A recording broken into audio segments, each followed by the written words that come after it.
Hello everyone, welcome to prime motivation academy. I am your maths teacher Aishwarya and आज हम start कर रहे हैं क्लास 5 की मैथ्स। चैप्टर 1 है द फिश टेल। ये जो एक पोयम है, ठीक है, भले ही वो इंग्लिश के वे में है, मैथ्स है, लेकिन वो पोयम है, बहुत ही इंटरेस्टिंग है। तो आज हम इसे स्टार्ट करते हैं। So deep under the see the lovely coloured fish swimming peacefully. देखो एक साइड में ड्राइंग है, उसके अकॉर्डिंग ये पोयम है कि गहरे समुद्र में जो कलरफुल मछलियां हैं वो शांति से तैर रही हैं।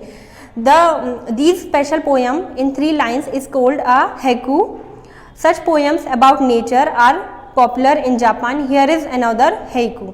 ये जो पोयम है 3 लाइन की, इसे कहते हैं हाइकू। ये जो पोयम है वो प्राकृतिक से बहुत ही ज़्यादा फेमस है या बहुत चलती है जापान में। और यहाँ पे एक नीचे 3 लाइन की पोयम और है। The lake calm smooth, still a fish jumps up and return, ripples shake the lake। मतलब कि जो समुद्र में या तालाब में जो मछलियां हैं बहुत ही अच्छे से तैर रही हैं, बहुत ही थमी हुई हैं, जंप कर रही हैं, उछल रही हैं, आगे जाती हैं, पीछे जाती हैं और लहरें बनाती हैं। क्या बनाती हैं? लहरें बनाती हैं। सो ये 3 लाइन की पोयम हुई। इसके बाद है do you no any poem about fish. अब इस चैप्टर के अंदर बेटा क्वेश्चंस आते जाएंगे, तो आपको इस वे में बनाना है। Answer the following question. और जो क्वेश्चन है मैं यहाँ पे बोलते जा रही हूँ, इवन लिखे भी हैं, आप सुनते भी जाइए और देखते भी जाइए। तो फर्स्ट क्वेश्चन इसमें है do you no any poems about fish. क्या आपको ऐसी कोई पोयम पता है जो फिश के बारे में हो? तो एक है, ये मैंने क्वेश्चन लिखा, do you no any poems about fish. ऐसी कोई पोयम का नाम आपको पता है जो फिश के बारे में हो? तो है फिश वर्सेस ह्यूमन। ये एक बहुत ही फेमस पोयम है मछलियों की रिलेटेड, जो मछलियों की है, ठीक है। उसके बाद है here are some drawings made by children. यहाँ पे कुछ ड्राइंग है जो बच्चों ने बनाई है। आप देख सकते हैं अपनी बुक में एक मछली टहल रही है, 2-3 बनी है, और आप भी ऐसी बना सकते हैं, ठीक है। When you think of fishes, what shape come to your mind? जब आप मछलियों के बारे में सोचते हो तो किस तरह का शेप आपके दिमाग में आता है? तो मछलियों के बारे में सोचेंगे तो मछलियाँ ही दिमाग में आएगी।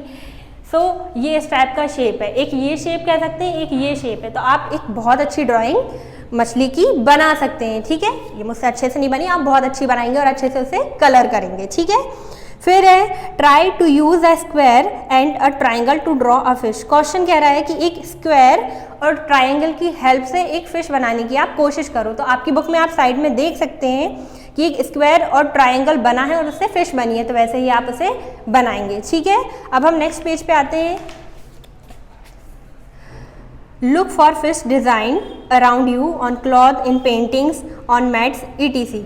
अब आप अपने घर में जहाँ भी आसपास जो भी चीज़ें हैं, आप कई जगह आप फिश की डिज़ाइन देख सकते हैं। किसमें? कपड़ों में देख सकते हैं, पेंटिंग में देख सकते हैं, मैट्स में देख सकते हैं कि कहीं मछलियाँ तो नहीं बनी है या ऐसा शेप मछलियों का तो नहीं है, ये आप देख सकते हैं, ठीक है।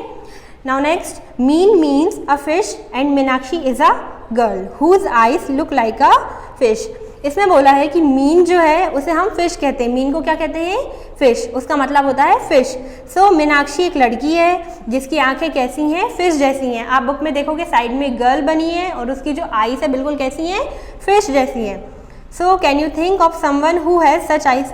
तो क्या आपको लगता है कि ऐसे कोई लोग हैं जिनकी आंखें मछलियाँ जैसे हैं? अब आपको पता होगा, आपके रिलेटिव, आपके फ्रेंड में ऐसा कोई है जिनकी आंखें मछलियाँ जैसी हैं? अगर हो तो आप सोच सकते हैं, लेकिन उनसे बोलना नहीं, उनको बुरा लग जाएगा। फिर नेक्स्ट है draw a face with fish eyes. अब आपको ऐसा एक चेहरा बनाना है जिसकी आंखें कैसी हो? मछलियों जैसी हो। तो आप ड्राइंग में एक्सपर्ट हैं, वो आप खुद करेंगे, okay. Now fishes can have very different sizes. The smallest fish is about 1 centimetre long. जो मछलियाँ होती हैं वो अलग अलग साइजेस की होती हैं। जो सबसे छोटी मछली होती है उसकी लेंथ जो होती है 1 सेंटीमीटर समथिंग लॉन्ग या लंबी होती है। तो how long is the biggest fish you can imagine. तो आप अपने हिसाब से बता सकते हैं कि जो बड़ी फिश होती है उसकी लेंथ कितनी होगी। सो आप अपने हिसाब से बता सकते हैं 18 मीटर, क्योंकि 18 मीटर होती है। और इस बुक में नीचे दिया भी गया है कि जो बड़ी फिश होती है, जो बिगेस्ट फिश होती है, उसकी लेंथ कितनी होती है? 18 मीटर होती है। Now how many times longer is your big fish than the smallest fish. ये क्वेश्चन है बेटा, ये आपको लिखना रहेगा, ठीक है। How many times longer is your big fish than the smallest fish. इसका मतलब है जो बड़ी फिश है वो छोटी फिश से कितनी लंबी है या कितनी बड़ी है। तो आपको पता है कि छोटी फिश कितनी है? 1 सेंटीमीटर है और बड़ी फिश 18 मीटर। देखो यहाँ पे लिखा है कि स्मॉल फिश 1 सेंटीमीटर और बिग फिश 18 मीटर। तो अब यहाँ पे इसकी जो यूनिट है वो अलग अलग है, यहाँ पे सेंटीमीटर है, यहाँ पे मीटर है, तो हम इसकी यूनिट को सेम करेंगे। यहाँ पे 18 मीटर है तो हम इसको सेंटीमीटर बनाएंगे। So as you all know 1 metre is equal 100 centimetre, ठीक है। अब उसकी यूनिट अलग अलग है तो हम क्या करेंगे, 18 मीटर को सेंटीमीटर में कन्वर्ट करेंगे। So as you all know 1 metre is equal 100 centimetre. So 18 metre is equal 18 into metre की वैल्यू क्या है 100 सेंटीमीटर, तो मैंने यहाँ पे 100 सेंटीमीटर लिखा, देन मैंने मल्टीप्लाई कर दिया तो क्या हो गया 1800 सेंटीमीटर। अब बिग फिश की क्या लेंथ कितनी हो गई है 18 सेंटीमीटर और स्मॉल फिश की कितनी है 1 सेंटीमीटर पहले ही दी थी, तो हम यहाँ पे लिख सकते हैं so big fish is 1800 centimetre long than the small fish, मतलब कि जो बड़ी फिश है वो छोटी फिश से 1800 सेंटीमीटर लॉन्ग है। अब इसमें हमने लिख लिया है, ये लास्ट है। अब इसके बाद आगे हम कर रहे हैं the biggest fish is the biggest fish is the whale shark, it is actually not a whale. जो सबसे बड़ी जो मछली होती है वो व्हेल शार्क होती है, पर वो दरअसल वो व्हेल नहीं होती है, but is a big fish, लेकिन वो व्हेल नहीं होती है, लेकिन वो एक बड़ी सी मछली होती है। Whales are different from fish, जो व्हेल्स होती हैं वो मछलियों से अलग होती हैं। Whales breathe like we do through their noses, जो व्हेल जो होती हैं वो हमारी तरह सांस लेती हैं, मतलब नाक से, but fish have no noses and they take in water not air. और जो मछलियाँ होती हैं उनको नाक नहीं होती हैं, वो पानी लेती हैं, ना कि हवा लेती हैं। Whales give birth to babies, जो वेल होती हैं वो बेबीज़ को जन्म देती हैं, बट फिश ले एग्स, लेकिन जो मछलियाँ होती हैं वो अंडे देती हैं। The whale shark fish looks big and dangerous, जो वेल शार्क होती है वो बहुत ही बड़ी दिखती है और बहुत ही डेंजरस दिखती है। बट इज़ क्वाइट हार्मलेस, लेकिन वो इतनी जिस तरह की वो डेंजर दिखती है उतनी वो डेंजर होती नहीं है, ठीक है। It does not attack humans, और वो जो ह्यूमन्स लोग हैं उन पे अटैक नहीं करती है, लेकिन अगर आप उनको परेशान करोगे तो वो अटैक करेगी, तो आपको वो नहीं करना है। One whale shark was as long as 18 metre, जो व्हेल शार्क होती है उसकी लंबाई 18 मीटर होती है। अब मैंने आपको पहले ही बताया था, एक क्वेश्चन आया था उसने पूछा था कि जो बड़ी मछली होती है उसकी लंबाई कितनी होती है आपके अकॉर्डिंग, तो हमने 18 मीटर लिखा था। Just think how long that is, almost 12 children of your size standing one on top of the other, and guess what it weighed? Well, much more than what 12 of you together weighed. It was about 16,000 kg. जो मछली होती है whale मछली जो होती है whale shark, उसका वजन होता है 16,000 kg। अब क्वेश्चन कह रहा है कि आपके जैसा कोई भी अपन वेट ले रहे हैं, जैसे 20 ले लिया हमने, कि एक बच्चे का जो वेट है वो 20 kg है, और क्वेश्चन कह रहा है कि उसके जैसे 12 बच्चे हैं, तो हमने उनको एक के ऊपर एक खड़ा कर दिया। एक बच्चे का वेट कितना है 20, तो बाकी 12 बच्चों का भी 20 ही है, तो अगर हम उनको एक के ऊपर एक खड़ा कर देंगे तो उनका वेट कितना होगा और कितना ज़्यादा होगा या कितना कम होगा व्हेल शार्क से, ठीक है। अब इसमें क्वेश्चन भी दिया है about how many kilograms do you weigh. अब हमको हमारे अकॉर्डिंग लेना है कि एक बच्चे का वेट हम क्या लिख रहे हैं, हम अपने अकॉर्डिंग लिख सकते हैं, पर हम जो भी लिखेंगे वो नीचे क्वेश्चन में फिर साथ आएगा। ऐसा नहीं होगा पहले 20 लिख दिया फिर 25, ये रॉन्ग हो जाएगा। तो चलो देखो आप यहाँ पे हम मान ले रहे हैं कि जो एक बच्चे का वेट है हम उसे क्या ले रहे हैं 20 kg ले रहे हैं। तो जैसे अगर आप बुक में कॉपी में क्वेश्चन लिखते हो कि about how many kilograms do you weigh, तो उसका आंसर आप नीचे लिखोगे आंसर 20 kg, ठीक है। अब उसके बाद नेक्स्ट क्वेश्चन है, so 12 children like you put together will weigh about dash kg। Question कह रहा है कि जब एक बच्चे का जो वेट है वो 20 kg होगा तो 12 बच्चों का कितना होगा, तो हम उसे मल्टीप्लाई करेंगे। क्या करेंगे, मल्टीप्लाई। सो चलो देखो, मैं क्वेश्चन नंबर नहीं डाल रही हूँ जस्ट बिकॉज कि हमें नहीं पता कितने क्वेश्चन हो गए हैं, क्योंकि कुछ मैं आपको एक्सप्लेन करके बता रही हूँ और कुछ बोर्ड पे। तो जितने मैं आप में क्वेश्चन बोल रही हूँ आप नंबर वाइज से आंसर द फॉलोइंग क्वेश्चन में आप लिखते जाएंगे और सॉल्व करते जाएंगे, ठीक है। ये जो क्वेश्चन है वो पेज नंबर है 3 का, ठीक है। सो उसका सेकेंड वाला कर रहे हैं जिसमें लिखा है so 12 children like you put together will weigh about dash kg। ये क्वेश्चन आप लिखेंगे, इसे हम सॉल्व भी कर रहे हैं। वेट ऑफ वन चाइल्ड, हमने एक बच्चे का जो वजन है कितना माना था 20 kg माना था, तो हम यहाँ पे 20 kg लिखेंगे। हमने ऊपर लिखा भी था 20 kg। ठीक है, अब क्वेश्चन कह रहा है सेकेंड वाला कि 12 बच्चों का वजन कितना होगा जब एक बच्चे का 20 है, तो हम मल्टीप्लाई करेंगे।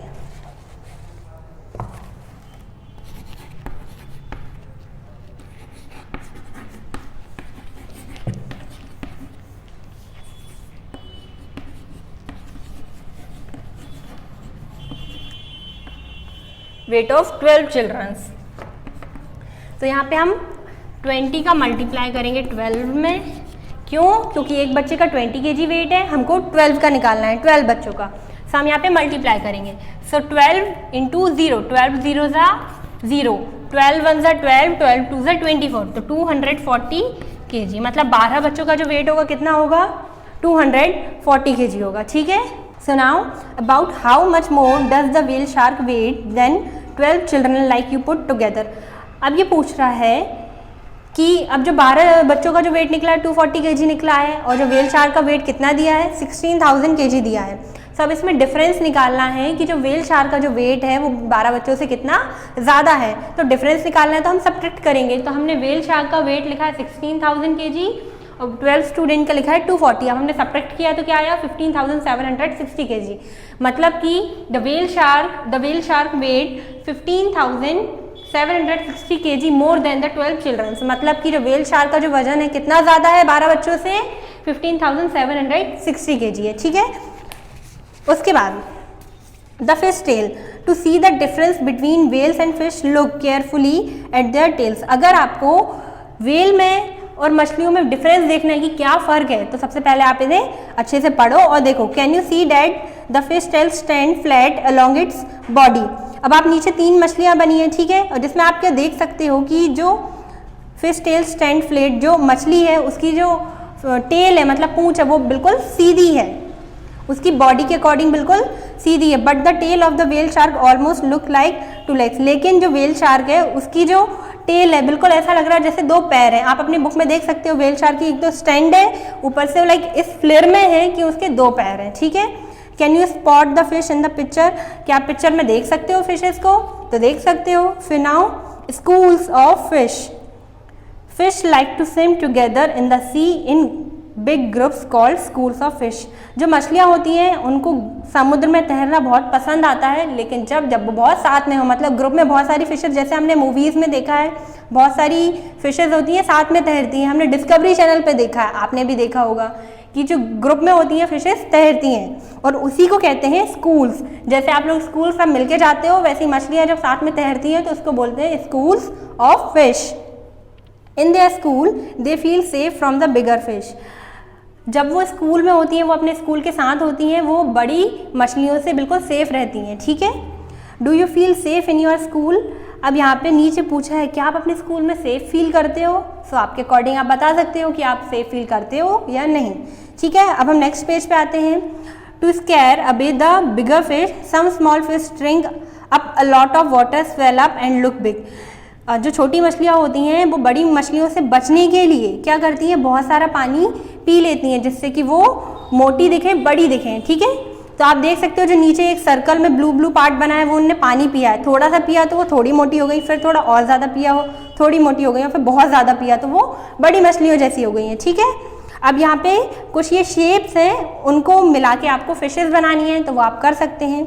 उसके बाद कुछ फिशेस के नेम दिए हैं यहाँ पे, और नीचे पेज नंबर 5 पे पूछा गया है which of these sea animals have you seen before. जो समुद्री एनिमल यानी समुद्री जानवर जो हैं इनको आपने कभी पहले देखा है क्या, मूवीज़ में या कभी सामने से? अगर आपने देखा है तो आप उसे क्वेश्चन नोट करें और आंसर करके वो फिशेस के नाम लिख दें, मतलब इसका आंसर इनमें ही है। ठीक है, next fisherman in their boats. How many of you have seen the sea. अब सबसे पहले एक क्वेश्चन है, इसमें पूछा कि क्या आपने कभी समुद्र को देखा है। Where did you see it, और देखा है तो कहाँ देखा है। अब पहली बात है देखा है कि नहीं देखा है, देखा है तो यस और नहीं देखा है तो नो, ये फर्स्ट क्वेश्चन हुआ। ठीक है, फिर वेयर डिड यू सी, अगर देखा है तो कहाँ देखा है वो आपको लिखना पड़ेगा। ठीक है, और नहीं देखा है तो ये क्वेश्चन को हम इग्नोर करेंगे। ठीक है, और मूवी में भी देखा होगा तो आप बता सकते हो did you see it in a movie और फॉर रियल। अब क्वेश्चन पूछ रहा है कि क्या आपने उसे मूवी में देखा है या सामने से देखा है, तो आप वो भी बता सकते हो।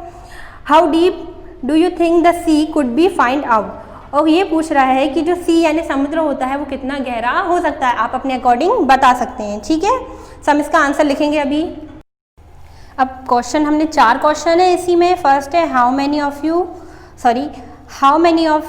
You have seen the sea? आप में से कितने लोगों ने समुद्र को देखा है? तो देखा है कि नहीं? So I have seen the sea, देखा है, and I have seen the sea in movies, मैंने मूवीज़ में देखा है, कुछ ने रियल में देखा होगा बट अभी मैंने मूवीज़ में देखा है तो मैंने अपने अकॉर्डिंग लिखा है मूवीज़ में। I think the sea would be at least 1000 feet deep, मेरे अकॉर्डिंग जो समुद्र है जो 1000 फीट डीप होगा यानी कि गहरा होगा, ठीक है। अब उसी के नीचे क्वेश्चन है do you know how to swim? क्या आपको पता है, क्या आपको स्विम करना आता है यानी तैरना आता है?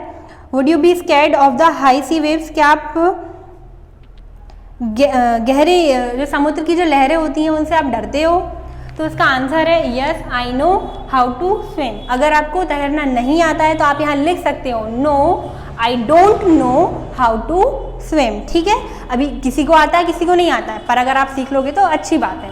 So yes I know how to swim, मैं जानता हूँ कि तैरते कैसे हैं। Yes I would be scared of high sea wave, मतलब कि जो समुद्र की जो गहरी लहरें होती हैं उससे सभी डरते हैं, पता चला बह गए तो, पर ऐसा होगा नहीं, ठीक है। अब हम नेक्स्ट पेज पे आते हैं, page number 6। Close your eyes and imagine the sea with waves rising high. आप अपनी आंखें बंद करो और इमेजिन करो कि जो समुद्र की जो लहरें हैं वो ऊपर हो रही हैं, ठीक है। So I think the sea wave can go as high, तो इसका आंसर है high sea waves look really amazing. अगर हम आंखें बंद करके देखेंगे, सोचेंगे कि जो लहरें हैं समुद्र को कैसी जाती हैं तो बहुत ही अच्छा लगेगा। अगर सामने से देखेंगे या हम मूवी में भी देखते हैं तो अच्छा लगता है, ठीक है। फिर इसके नीचे है how high do you think the waves can go? जो समुद्र की जो लहरें हैं वो कितने आगे या कितने ऊपर, हाई मतलब ऊंचाई में जा सकती हैं। सो आंसर है I think the sea wave can go as high as 50 metre, मतलब कि वो 50 मीटर हाई जा सकती हैं, आई थिंक मेरे हिसाब से, ठीक है। अब इसके आगे का हम देखेंगे नेक्स्ट वीडियो में। तब तक के लिए आप इस वीडियो को अच्छे से वॉच करेंगे और जो भी डाउट रहेंगे आप मुझसे क्लियर करेंगे। तब तक के लिए बाय बाय, टेक केयर।